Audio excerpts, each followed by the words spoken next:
to come to Europe. Well, let's get some reaction to all of this now. I'm joined by Marta Foresti. She's the Director of Governance and Security at the Overseas Development Institute. Thanks for coming in.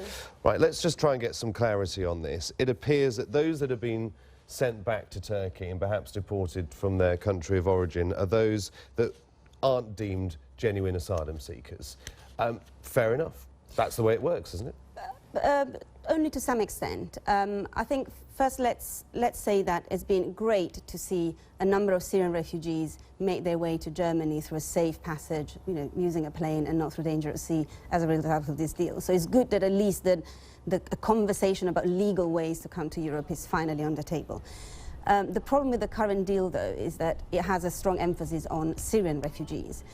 The capacity of Greece to process every single case of anybody who arrives in Greece is limited, and even more worrying, whether Turkey is a safe place for a number of these migrants and refugees to return to is also under discussion. Why do you say that? Is that because of the concerns raised by the likes of Amnesty International that some who have been returned to Turkey have actually been sent back to Syria? Now, whether you've got a genuine case for asylum or not, they're refugees. That's slightly different. Exactly, entirely so. And also, the problem is not just about people who are sent back to Syria, which I'm sure probably there will not be many, but what will happen to the Pakistani that were on the boats this morning, what will happen to the Sudanese that was on the boat a couple of days ago, or from the man from Congo. The reality is that whether they have a solid case to ask for asylum is unclear, and Turkey is not well equipped to address that, and the risk that they will suffer and they will be sent back from their countries of origins is very high, particularly given the emphasis on being very strict on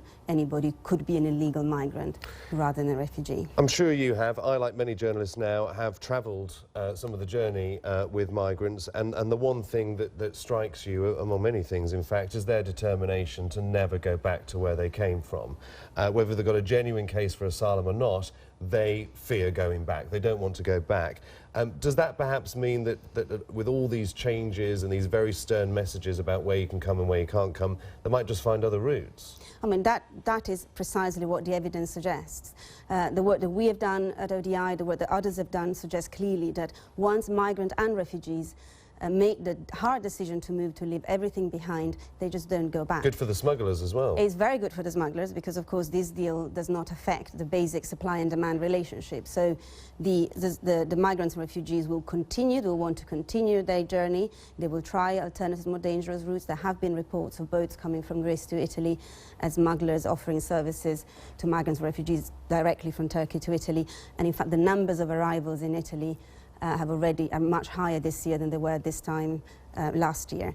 So my prediction is that we may well see a reduction of numbers across the eastern Mediterranean route. In fact, the numbers are already down before the deal from February, but we will see an increase on the journey from Libya, which is dangerous, and across the Sahara, which is the most dangerous of all. Madam, many thanks. Marta Foresti there from the Governance and Security at the Overseas Development Institute. Thank you very much.